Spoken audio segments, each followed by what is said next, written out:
నమస్కారం. వార్తలకు స్వాగతం. ముందుగా ముఖ్యాంశాలు. 4వ రోజు అసెంబ్లీలో పాల్గొన్న సీఎం చంద్రబాబు నాయుడు వ్యవసాయ రంగంపై వివరణ.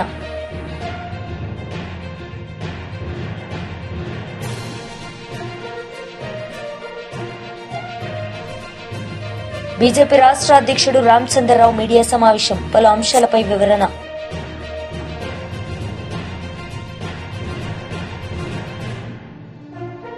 నాలుగవ రోజు అసెంబ్లీలో సీఎం చంద్రబాబు నాయుడు పాల్గొన్నారు. ఈ సందర్భంగా ఆయన ప్రసంగించారు. కాంప్రహెన్సివ్ గా చెప్తే రాష్ట్ర ప్రజలకు కానీ ఇక్కడే గౌరవ శాసనసభ్యులకు కానీ ఒక క్లారిటీ ఉంటుంది. ఎందుకంటే ఈరోజు మన శాసనసభ్యులు కూడా వాళ్ళ నియోజకవర్గాల్లో ఉండే హాస్పిటల్స్ కన్నిటికీ మీరే చైర్మన్గా ఉన్నారు. చైర్మన్గా ఉన్నప్పుడు మీరు కూడా ఈ సబ్జెక్టులను అర్థం చేసుకోగలిగితే మనం ప్రజలకి మెరుగైనటువంటి ఆరోగ్య ఏర్పాట్లు చేసే అవకాశం ఉంటుంది.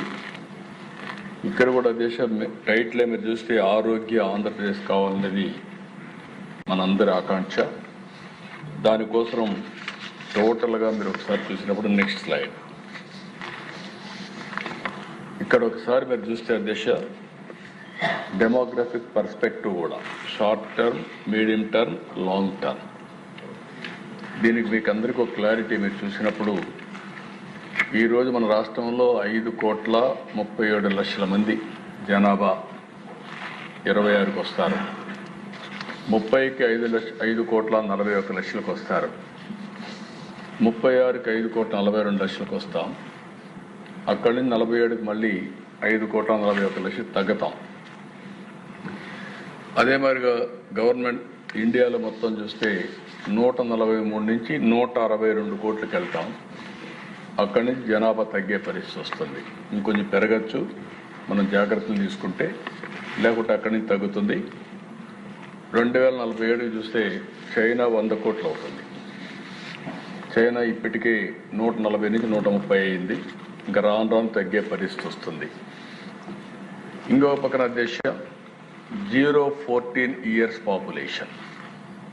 ఇది రాబోయే రోజుల్లో భవిష్యత్తులో యంగ్స్టర్స్ ఉంటేనే ఆ దేశానికి భవిష్యత్తు ఉంటుంది, లేకపోతే ఏజింగ్ ప్రాబ్లం కూడా వస్తుంది. ఇక్కడ చూసినప్పుడు ఆ దేశ 26కి 19% ఆంధ్రప్రదేశ్, అదే 47కి 12% తగ్గుతున్నాం. ఇండియా 23.8% 26కి 15.5% తగ్గుతున్నాం. అంటే రాను ఇండియాకు కూడా ఏజింగ్ ప్రాబ్లం వచ్చే అవకాశం ఉంది. ఈ విషయం అందరం కూడా గుర్తుపెట్టుకోవాలి. దానికోసమే నేను పదే మాట్లాడుతున్నా పాపులేషన్ మేనేజ్మెంట్ గురించి. 60 సంవత్సరాల పాపులేషన్ చూస్తే ఈరోజు 14% 26కి, 23% 47కి అవుతుంది ఆంధ్రప్రదేశ్. భారతదేశం 11 నుంచి 18 పెరుగుతుంది. ఇంకో పక్కన దేశం దీనికి కారణాలు కూడా మీరు చూస్తే టోటల్ ఫెర్టిలిటీ రేట్ 1.54% మంది 21-25. 1.54 అంటే మనం తగ్గుతున్నాం పాపులేషన్. రీప్లేస్మెంట్ లెవెల్ వచ్చి 2.1. 2.1 కంటే తగ్గితే రాబోయే రోజుల్లో జనాభా కూడా తగ్గే పరిస్థితి వస్తుంది. 26-30కి 1.51 అవుతుంది. అదే 47కి 1.35 వస్తుంది. మన ప్రయత్నం 2.1కి తీసుకెళ్లాలని, దానికి ఏ విధంగా ప్రయత్నాలు చేయాలనో ఆ ప్రయత్నాలు కూడా చేస్తున్నాం. అది జయప్రదం అయితే చాలా పెద్ద ఎక్సర్సైజ్ అవుతుంది. ఒకప్పుడు పాపులేషన్ నియంత్రణ చెప్పాం, పాపులేషన్ ప్లానింగ్ గురించి మాట్లాడాం. 10 ఏళ్లలో ప్రపంచంలో ఎక్కడా జరిగినటువంటి ప్రయోగం మన రాష్ట్రంలో జరిగే పరిస్థితి వచ్చింది. అయితే ఈరోజు మనం చేసినప్పుడు మనం ప్రయత్నం చేశాం. కొన్ని రాష్ట్రాల్లో ఆటోమేటిక్గా తగ్గింది.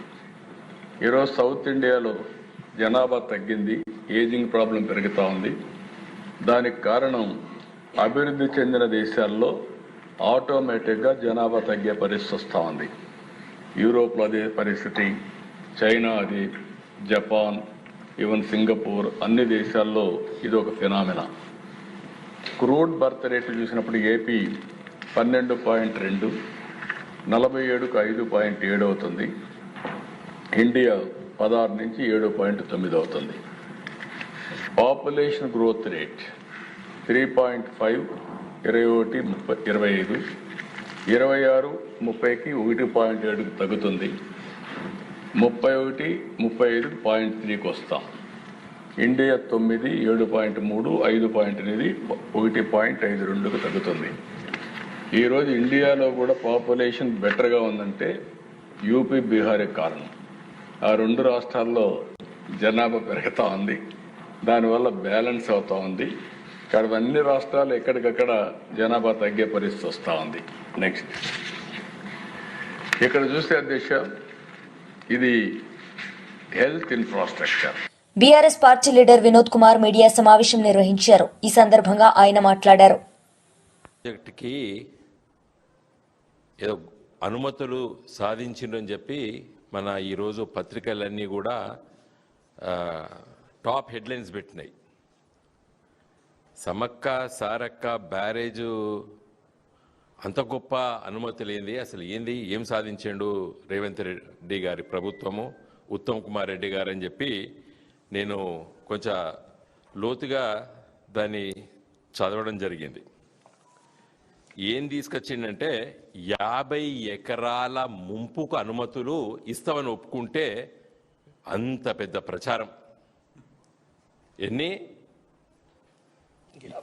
50 ఎకరాల ముంపుకు ఛత్తీస్గఢ్ ప్రభుత్వము అనుమతి ఇవ్వడానికి సుముఖంగా ఉన్నదని చెప్పి ఆ మంత్రి చెప్తే ఇవాళ దానికి అంత పెద్ద ప్రచారం మరి తెచ్చుకున్నది రేవంత్ రెడ్డి గారి ప్రభుత్వం. ఇలా సమ్మక్క సారక్క బ్యారేజ్కి అనుమతులు అంటే నేను ఏదో చాలా ఏమొచ్చిందబ్బా, ఎన్ని డబ్బులు వచ్చినాయి, ఏమొచ్చినాయి. ఎందుకంటే మేమందరం ముఖ్యంగా పూర్వపు వరంగల్ జిల్లా నాయకత్వం ఉద్యమ కాలం నుండి ఎన్నోసార్ల మరి గోదావరి నదిలో తలపెట్టినటువంటి ప్రాజెక్టుల డిమాండ్ ఉద్యమ కాలంలో, ఇప్పుడు కాదు, తెలంగాణ వచ్చిన తర్వాత కాదు, కాంతనపల్లి ప్రాజెక్ట్ నిర్మించాలని చెప్పి దాదాపు 1000 మందిని తీసుకెళ్లి ఎండాకాలంలో గోదావరి నదిలో దిగి మరి అక్కడ కార్యక్రమాలు జరిపినాం ఆ రోజు. సో ఈ విషయానికి వస్తే ఏం సాధించాడు? 50 ఎకరాల ముంపుకు గురైతున్నది ఏది? సమ్మక్క సారక్క బ్యారేజ్ నిర్మాణం వల్ల. బీజేపీ రాష్ట్ర అధ్యక్షుడు రామచంద్రరావు మీడియా సమావేశం నిర్వహించారు. ఈ సందర్భంగా ఆయన మాట్లాడారు. అది సరిపోదు కాబట్టి హైట్ పెంచితే ఎక్కువ ఎక్వేషన్ కావాలని చెప్పేసి ఈ ప్రయత్నం చేస్తాను. మరి మన ఒక ముఖ్యమంత్రి గారు వారు ప్రతిసారి ఢిల్లీ పోతారు. మరి వారు ప్రియాంక గాంధీ గారితోనో, సోనియా గాంధీ గారితోనో, రాహుల్ గాంధీ గారితో మాట్లాడి పక్కన ఉన్నటువంటి ప్రభుత్వాన్ని, వాళ్ళ పార్టీ ప్రభుత్వం మా తెలంగాణకు నష్టం అవుతుందని చెప్పి ఒక మాట మాట్లాడలేదు. ఒకటేదో ప్రాజెక్టు మీద మాట్లాడతారు కానీ అక్కడ వాళ్ళ ప్రభుత్వం చేస్తుంది కాబట్టి వాళ్ళ మీద మాట్లాడరు. నేను ఈ ప్రభుత్వాన్ని అడుగుతా ఉన్నాను, మీరు గతంలో ఏదైతే తెలంగాణకు బీఆర్ఎస్ ప్రభుత్వం ఏదైతే నష్టం చేసిందో నీటి వాటా విషయంలో కానీ, నీటి యొక్క సంబంధించిన దాంట్లో కానీ మీరు సేమ్ అదే కంటిన్యూ చేస్తూ ఉన్నారు. ఈ ఇద్దరు కూడా కలిసి తెలంగాణ ఒక నీటిపై వీళ్ళు దాడి చేస్తూ ఉంటే మాట్లాడకుండా కూర్చో ఉన్నాను. నీటిని దోచుకుంటున్నది ఈరోజు కర్ణాటక అక్కడ. కాబట్టి దాన్ని ఆపే ప్రయత్నం ఈ ప్రభుత్వం చేయట్లే. ఎన్నోసార్లు మీరు కలుస్తూ ఉంటారు, ఢిల్లీలో అటు ఇటు మీ ప్రభుత్వం ఎక్కడ, కేంద్రంలో మీ నాయకులతో మీరు కలుస్తూ ఉంటారు. మీకు ఓస్కార్ అవార్డు ఇవ్వాలి అని చెప్పింది. మరి ఇటువంటి దాంట్లో అవార్డు తీసుకోవాలి కానీ తెలంగాణకు అన్యాయం చేసేటటువంటి ఒక ఈ పరిస్థితి ఎందుకు వచ్చింది ఈరోజు మనం మాట్లాడట్లేదు. మా బాధ ఏంటంటే ఈరోజు ప్రభుత్వం ఏం చేస్తుంది, సుప్రీంకోర్టులో ఇంతవరకు దీనిపైన ఏదైనా ఇంప్లీట్ పిటిషన్ లేకుండా అక్కడ ప్రయత్నం ఏం చేసిందా? అటు బీఆర్ఎస్ ప్రభుత్వం కూడా, ఈ రెండు ప్రభుత్వాలు కూడా ఈరోజు తెలంగాణకు అన్యాయం చేసినటువంటి పార్టీలే. తెలంగాణకు ఈ ఒక రెండు పార్టీలతో ఎక్కడ కూడా లాభం జరగలే. అక్కడ చూస్తూ అల్మాటిలో హైట్ పెరిగితే మహబూబ్ నగర్ అదేవిధంగా నల్గొండ డిస్టిక్ ఈ రెండు కూడా ఎడారయ్యే ప్రమాదం ఉంటుంది. మనకు రావాల్సిన వాటా అక్కడ ఆగిపోతుంది. వాళ్ళు వాడుకున్న తర్వాతే మనకి ఇస్తారు. కాబట్టి సుప్రీంకోర్టులో ఇంకా స్టే ఉండగా వాళ్ళు ఆ పని చేస్తున్నారంటే దాన్ని ఎందుకు ఆపట్లేదు ఈ ప్రభుత్వము, గత ప్రభుత్వం కూడా ఎందుకు మాట్లాడలేదని చెప్పి నేను అడుగుతున్నాను. ఈరోజు బీఆర్ఎస్ పార్టీకి దీని మీద మాట్లాడే అధికారం లేదు. ఎందుకంటే వాళ్ళ పార్టీలో అధికారంలో ఉన్నప్పుడు కూడా 2017లో కూడా ఇటువంటి కార్యక్రమాలు జరిగినాయి. అప్పుడేం మాట్లాడలే, ఇప్పుడు మాట్లాడుతూ ఉన్నారు. ఇప్పుడు ఇద్దరు కూడా అప్పుడు ఈ రెండు పార్టీలు కూడా తెలంగాణకు మోసం చేసినటువంటి పార్టీలే, తెలంగాణకు అన్యాయం చేసినటువంటి పార్టీలే. అటు నీటిని ఆపకుండా, అక్కడ వాళ్ళని ఆ హైట్ని ఆపకుండా మీరు ఎన్ని చేసినా నేను రేవంత్ రెడ్డి గారిని కోరుతా ఉన్నాను. మీ ప్రభుత్వం అక్కడ ఉంది, మాట్లాడండి. మాట్లాడి హైట్ పెంచితే తెలంగాణకు నష్టం అవుతుంది. ముఖ్యంగా మీ సొంత జిల్లా అయినటువంటి మహబూబ్ నగర్కు, నల్గొండకు నష్టం అవుతుందని చెప్పేసి కూడా నేను ఈరోజు రేవంత్ రెడ్డి గారు చెప్తా ఉన్నాను. నిజంగా వీళ్ళకు ఇదే కాదు, శ్రీశైలం మీద, అదేవిధంగా నాగార్జున సాగర్ మీద మన తెలంగాణ నీటి తాగునీటికి ఒకటి, మన పవర్ హైడల్ పవర్ కోసము, అదేవిధంగా మన ఒక రైతులకు మన సాగునీరు కోసం, దీని అన్నింటి మీద మనం నిర్భరైనటువంటి ఒక కృష్ణానది. ఆ కృష్ణానదిలో వాళ్ళు బయట డ్యామ్ హైట్ పెంచితే మనకు రావాల్సిన వాటర్ రాదు అనేది స్పష్టంగా మనకు తెలుసు. కాబట్టి ఆ రోజు సుప్రీంకోర్టు స్టే ఇచ్చింది. ఆ రోజు సుప్రీంకోర్టు స్టే ఇచ్చిన తర్వాత ఇంతవరకు దాని న్యాయ పోరాటం కూడా ఏం చేస్తుంది చెప్పి ఈ ప్రభుత్వాన్ని అడుగుతా ఉన్నాను. కాబట్టి మీరు ఈరోజు తెలంగాణను కాపాడాల్సిన బాధ్యత మీది. తెలంగాణ మాజీ మంత్రి విడుదల రజని మీడియా సమావేశం నిర్వహించారు. ఈ సందర్భంగా ఆయన మాట్లాడారు. ఆశతో ఎదురు చూశాను. బట్ చంద్రబాబు నాయుడు గారు ఎప్పటిలాగే వారేమీ చేంజ్ అవ్వలేదు. వారేమీ వారి యొక్క ఆలోచనని విత్డ్రా చేసుకుంటున్నట్టు కానీ, ప్రజల యొక్క బాధను అర్థం చేసుకున్నట్టు కానీ ఏమాత్రం కూడా మారకుండా ఇక ఎప్పుడులాగే ఊహకందనటువంటి పెద్ద పెద్ద మాటలు, సామాన్యుడికి కూడా అందను అటువంటి మాటలు. ఒకసారి మనకు కూడా ఆశ్చర్యం వేస్తూ ఉంటుంది. సంజీవిని అంటారు, 120 సంవత్సరాలు బతకాలి, బతికిద్దామంటారు. బిల్ గేట్స్ ఫౌండేషన్ అంటారు, ఏ వస్తుందని నేనే చెప్పానంటారు. ఐటీ నేనే కనిపెట్టానని చెప్తారు. 30 ఏళ్ల కిందే నేను టెక్నాలజీ గురించి మాట్లాడాను, అందుకనే అందరూ టెక్నాలజీ వాడుతున్నారని చెప్తున్నారు. ఇప్పుడు నేను ముందే అన్నాను, అందువల్ల ఇప్పుడు అందరూ డ్రివెన్ అప్రోచ్లోకి వచ్చారు అని చెప్తా ఉన్నారు. ఇలా మనకు ఊహకు అందనటువంటి మాటలు, అలాంటి ప్రొజెక్షన్స్, అలాంటి ఎలివేషన్స్, ఎక్కడో ఇక అన్ని గ్లోబల్ థింగ్స్ మీద మాట్లాడుతూ వారి యొక్క ప్రసంగాన్ని ఇక ఆ విధంగా మాట్లాడుతూ విజన్ 2047 అని చెప్పేసి ఇక ఏవేవో చెప్తూ అలా ఇక సంజీవన్ దగ్గర ముగించడం జరిగింది. ఖచ్చితంగా ఏ రాజకీయ నాయకుడికైనా, ఏ ముఖ్యమంత్రికైనా రాష్ట్ర ప్రజల పట్ల ఒక విజన్ అనేది ఉండాలి. కానీ విజన్ ఎలా ఉండాలంటే, ఆ దివంగత మహానేత డాక్టర్ వైఎస్ రాజశేఖర రెడ్డి గారు ఆరోగ్యశ్రీ తీసుకురావాలని ఆరోగ్యశ్రీ ప్రవేశపెట్టి గొప్పగా అమలు చేసినటువంటి విజన్ వైఎస్ఆర్ గారిది.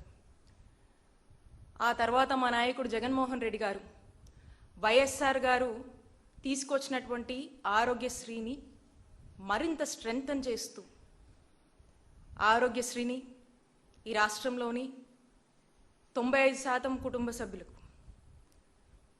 అందజేస్తూ 3257 ప్రొసీజర్స్ని పెంచుతూ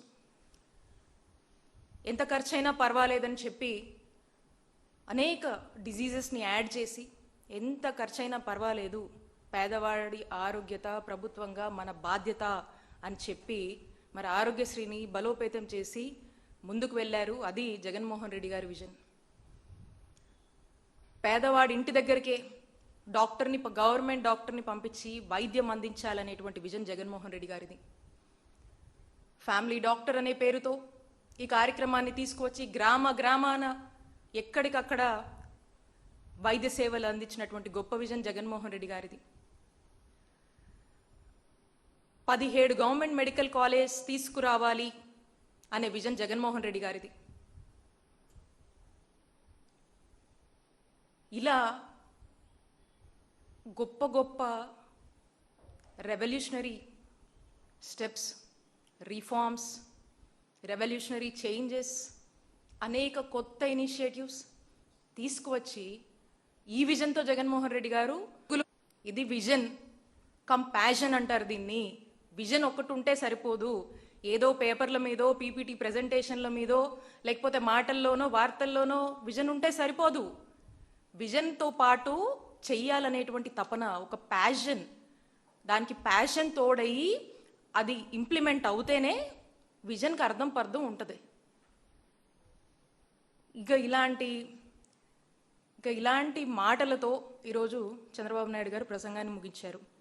మనం చూసినట్టయితే ఇది చంద్రబాబు నాయుడు గారి ప్రెజెంటేషన్. సరే ఏం చెప్తున్నారా అని ఆసక్తితో చూసాం. డెమోగ్రఫిక్ పర్స్పెక్టివ్స్ అని మొదలుపెట్టారు. ఇలా దీంట్లో బీఆర్ఎస్ లీడర్ సమావేశం నిర్వహించారు. ఈ సందర్భంగా ఆయన మాట్లాడారు.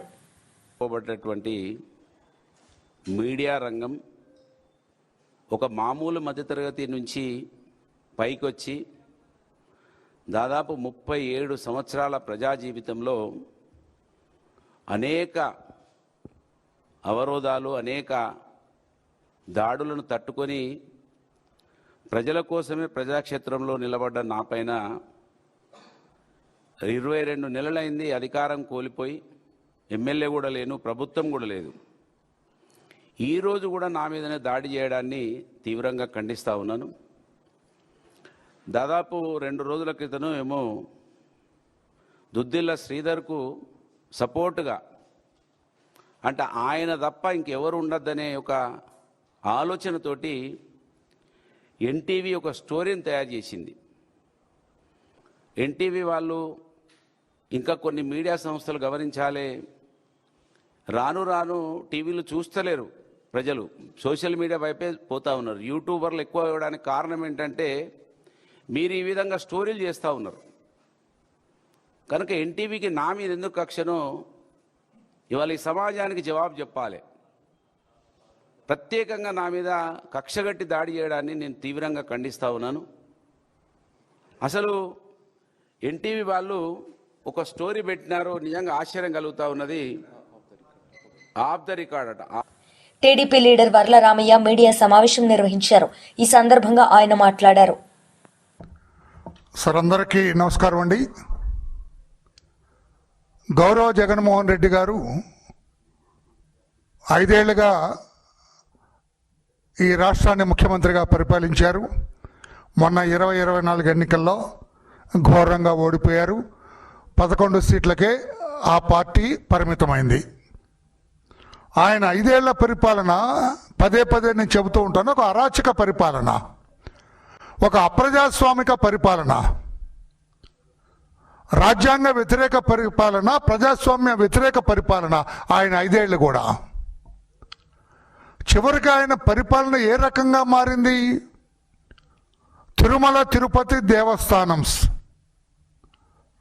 ప్రపంచంలో అతిపెద్ద ఆధ్యాత్మిక పుణ్యక్షేత్రం. క్రైస్తవ మతానికి వాటికన్ సిటీ ఎలా ఉంటుందో రోమ్లో, ఆ రకంగా ఆంధ్రప్రదేశ్ రాష్ట్రంలో తిరుపతి పట్టణంలో తిరుమల కొండ మీద శ్రీ శ్రీ శ్రీ వెంకటేశ్వర స్వామి వారి ఈ దేవస్థానానికి అంత ప్రాధాన్యత ఉంది. దురదృష్టం, జగన్మోహన్ రెడ్డి గారు ముఖ్యమంత్రి కావటం, స్వామివారి దేవస్థానం కూడా అక్కడ ఒక దొంగల దోపిడీలాగా తయారైంది. దొంగలు ఊళ్ళు పంచుకున్నట్లుగా టీటీడీ తయారైందని చెప్పడానికి చాలా బాధపడుతూ ఉన్నా. స్వామివారి దేవాలయం గురించి ఇలా మాట్లాడటానికి నేను చాలా బాధపడుతూ ఉన్నాను కానీ స్వామివారి భక్తుల మనోభావాలు దెబ్బతినే రీతిలో ఆనాటి జగన్మోహన్ రెడ్డి గారి ప్రభుత్వం వ్యవహరించింది. ఈ రోజున టాక్ ఆఫ్ ది స్టేట్ ఏమిటి? ఈ రోజున స్వామివారి పరకామణిలో 2023లో దాదాపు 100 కోట్ల రూపాయల విలువయ్యే డాలర్స్ కావచ్చు, బంగారం కావచ్చు, ఇవన్నీ కొట్టేశారు. మళ్ళా రిపీట్, ఇది కొంచెం పత్రికా సోదరులు మీరు కొంచెం ఐ రిక్వెస్ట్ యువర్ అటెన్షన్. 2023లో స్వామివారి పరకామణిలో ఒక వ్యక్తి, అతని పేరు కూడా రవికుమార్, పెద్ద జిఎం గారు మఠం నుంచి వస్తాడు అతను. ఈ కౌంటింగ్ జరిగేటప్పుడు పరకామణిలో అతను దాదాపు 100 కోట్ల రూపాయలు, 100 కోట్లండి కొట్టేశాడు. అతను కొట్టేసి ఆస్తులు కొనుక్కున్నాడు. ఇదన్నా తర్వాత ఒక వ్యక్తి ఇతను అనుమానించి, ఇతను మాట్లాడటానికి కూడా చాలా కొంచెం జుగుప్సాకరంగా ఉంది మాట్లాడటానికి. అవి శరీరంలోనే ఒక చోట కింద నుంచి ఆ డాలర్స్ దాచుకొని వెళ్ళారని అంటారు.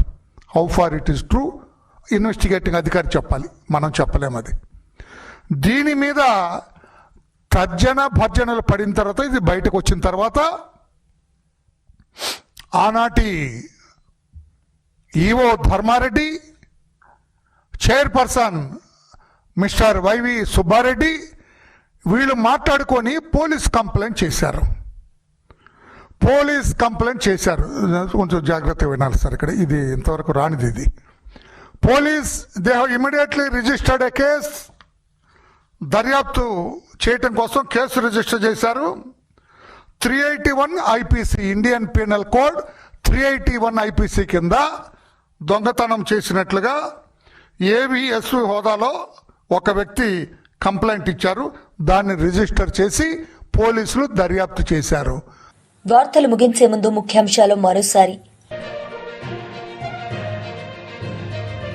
4వ రోజు అసెంబ్లీలో పాల్గొన్న సీఎం చంద్రబాబు నాయుడు వ్యవసాయ రంగంపై వివరణ.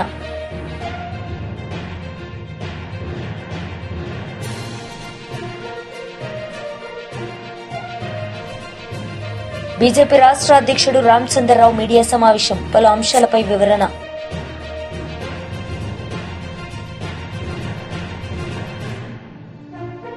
ఈ వార్తలు ఇంతటితో సమాప్తం. తిరిగి ప్రసారమయ్యే వార్తల్లో మళ్ళీ కలుద్దాం. అంతవరకు సెలవు, నమస్తే.